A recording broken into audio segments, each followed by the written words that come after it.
दोस्तों नमस्कार, मैं हूं भूपेंद्र रावत और दिल्ली से हमारे एक साथी आ रखे हैं हरविंदर सिंह जी, प्रदीप सिक्का जी है और तमाम एक टीम जो खालसा एड के साथ टीम है उसमें गुरतेज सिंह जी से है। दिल्ली हम मोहाली में है और मोहाली में इसलिए कि आप सब लोगों को जानकारी, मेरे पीछे आपको राहत की सामग्री भी दिख रही होगी और बाकी कुछ मैं जो गाड़ियों पर ट्रक पर लोड होकर जा रहा था वो आपको दिखाऊंगा। असल मसला है कि जो पूरा पंजाब पिछले लगभग 12-13 दिन से पानी में डूबा हुआ है। 1400 से गांव ऐसी स्थिति में है जहां पशुओं के लिए चारे का एक तिनका नहीं है। नावों के माध्यम से लोगों तक राहत पहुंचाई जा रही है। तमाम देश भर से जो राहत सामग्री पहुंच रही है उसके दो तरीके पहुंचाने के। एक है कि लोग जा रहे हैं पंजाब, जैसे हम लोग भी दिल्ली से आए और हम लोग भी चाह रहे थे कि हम जाएंगे गांव में, गांव के लोगों को पहुंचा देंगे। हमारे पास कोई ऐसा साधन नहीं होता जिससे हम जलमग्न जो 1400 गांव है उनमें से किसी गांव में कदम रख सके। लेकिन इसके लिए जमीनी स्तर पर काम कर रहा है खालसा एक्ट। मेरा बहुत अनुभव है 1991 का भूकंप का। हमने देखा, हमने पहले भौतिक तौर पर लोगों का उत्तरकाशी में गांव गांव जाकर के ये देखा था कि किस किस को क्या जरूरत है और जरूरत के मुताबिक उनके लिए किट बनाई थी। ये काम अगर कोई कर रहा है इस समय पंजाब में कोई सामाजिक संगठन, तो उसके लिए खालसा एड मैं बधाई देना चाहता हूं। दोस्तों, इस समय पूरे पंजाब के अंदर एक दाना भी अनाज की जरूरत नहीं है। पूरा भंडार भरे हुए है, अनाज पर्याप्त मात्रा में पहुंच चुका है।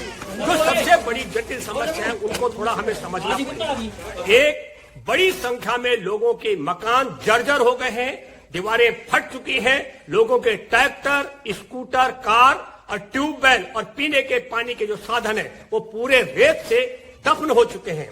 तो जब रेत में दफन हो जाए ट्रैक्टर तो उसकी दशा क्या होगी? रेत अगर घर में भर जाए तो घर की दशा क्या होती होगी?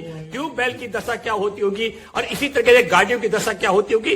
ये बड़ी चुनौती है। पानी उतरने के बाद में जो तमाम, चाहे वो मलेरिया का मामला हो, डेंगू का मामला और तमाम समस्याएं जो आनी है वो कैसे आएंगी? जिन हजारों हजार परिवारों के डंगर भूखे इस समय एक एक दाने तिनके के लिए तरस रहे, उनकी स्थिति क्या होगी? जिनके डंगर पानी में बह करके चले गए उनकी स्थिति क्या होगी? लोगों की आजीविका छिन चुकी है। इसलिए ग्रास रूट पर फिर इस काम को और आगे, अनाज के बाद क्या, अनाज के बाद में पशुओं का चारा कैसे होगा, अस्वस्थ लोग जो होंगे उनके उपचार की व्यवस्था क्या होगी, जिनके घर टूट गए या टूटने के कगार पर है उनके लिए क्या होगा, जिनके ट्यूबवेल, ट्रैक्टर और गाड़ियां दफन हो गए उनकी मदद क्या होगी? तो मैं चाहूंगा कि सिंह साहब जरा आप बताएंगे क्या रोड मैप तैयार किया गया है खालसा एक्ट की तरफ से। हाँ जी, नमस्कार जी। रोड मैप की बात करें तो हाँ, हमारी जो टीम है पहले दिन से ग्राउंड जीरो पे काम कर रही है। आपको पता ही है, रेगुलर बोर्ड के माध्यम से बोर्ड के से जो जिन घरों पे नहीं जाया जा रहा, अभी भी नहीं जाया जा रहा, वहीं वहां पर भी बोर्ड के द्वारा उनके पास जो राशन की कमी है, जहाँ जो जो उनको जरूरत है वो पहुंचाई जा रही है।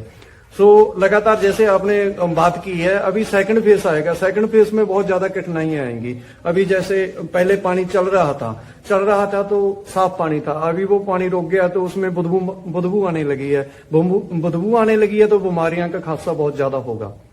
तो निश्चित है अभी मेडिकल की वहां पर कैंप की जरूरत है और उनको जो जैसे बहुत सारी बातें आपने कर ही दी है, उनके ट्यूबवेल हो गया, उनके पानी की व्यवस्था जो आगे है, उनके खेतों में जो बहुत सारा रेत भर गया है, जिनकी फसलें पूरी तरह से तबाह हो चुकी है, उनकी हम पूरी तरह से भरपाई तो नहीं कर पाएंगे लेकिन जितना होगा उतना उनका साथ देने की कोशिश करेंगे।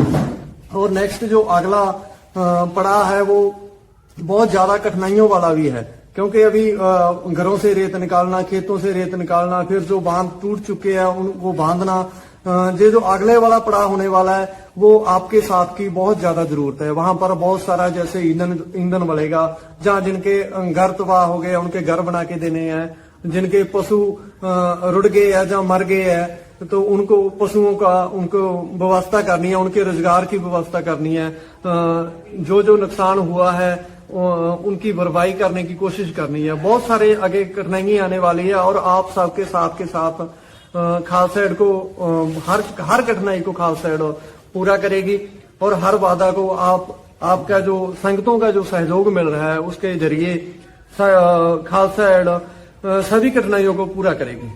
ये बड़ी बात कहे कि खालसा एक्ट ने इस चुनौती को जिस तरीके से लिया आप सबकी मदद से। खालसा एक्ट तो एक जरिया, एक माध्यम है।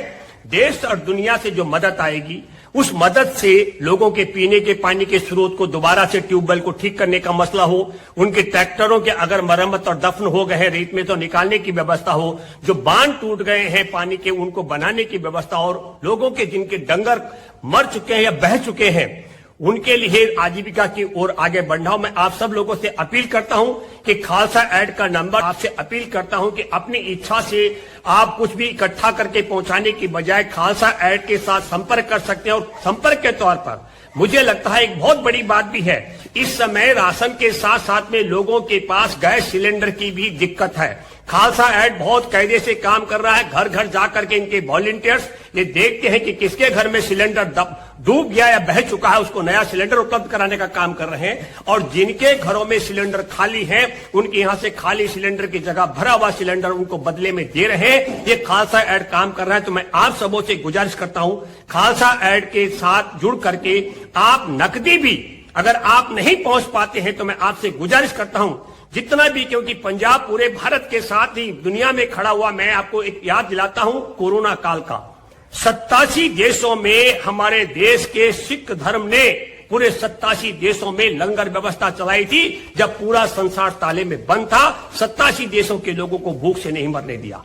आज उस पंजाब पर अगर आफत आई है तो पूरे देश और दुनिया में जहां तक हमारी बात पहुंचे, आप सबों से मैं गुजारिश करता हूं कि जमीनी धरातल पर जिस तरीके की भूमिका खालसा ऐड कर रहा है, निश्चित तौर पर, क्योंकि हम लोग भी सामाजिक सरोकार के व्यक्ति हैं, चाहने के बावजूद भी मैं उन 1400 गांव में मैं हूं, चाहे हरविंदर भाई हो, चाहे हमारे प्रदीप सिक्का भाई हो, हम लोग जा पाने की स्थिति में नहीं, क्योंकि ना तो हमारे पास बोट की व्यवस्था और हम जिस कार के माध्यम से है वो कार वहां जा नहीं सकते, हमारे पास ट्रैक्टर व्यवस्था नहीं है। इसलिए मैं ये कहना चाहता हूं कि जो लोग बाहर से रसद ला रहे हैं और अपने आप सीधा वितरण करने की बात कर रहे हैं, वो 1400 गांव तक नहीं जा पा रहे, बल्कि 1400 गांव के बाहर जहां तक उनकी गाड़ी घोड़ा पहुंचती है वहां तक वो पहुंचा करके ये सोचते कि हमने 1400 गांव की राहत पहुंचा दी है। यकीनी तौर पर मैं कहूंगा कि 1400 गांव के जो पीड़ित लोग हैं, पानी में इस समय डूबे पड़े हैं, वहां तक आपकी राहत नहीं पहुंच पा रही है। इस काम के लिए धरातल पर अगर कोई सामाजिक संगठन काम कर रहा है तो वो है खालसा ऐड। तो आप सब लोगों से गुजारिश करता हूं इस वीडियो को अधिक से अधिक शेयर करें, अधिक से अधिक लोगों तक पहुंचाएं और अपनी इच्छा की बजाय खालसा ऐड का समय समय पर आप फॉलो करते रहें, ताकि खालसा ऐड के माध्यम से आप तक जानकारी पहुंच सके कि अब 1400 गांव में किस किस परिवार को, किन किन लोगों को किस किस तरीके की जरूरत है, ट्रैक्टर वाले को क्या दिक्कत है, पशुपालक जिसका है उसकी क्या समस्या है, जिनके घर में सिलेंडर नहीं है उनकी क्या दिक्कत है, और जिनके पानी के ट्यूबवेल के स्रोत डूब चुके हैं रेत में या जिनके घर रेत में दफन हो चुके हैं, उनकी मदद किस किस तरीके से करनी है। इस उम्मीद के साथ आप सब लोगों से गुजारिश करता हूं कि खालसा ऐड की जितनी संभव हो सके उस तरीके से जुड़ करके जो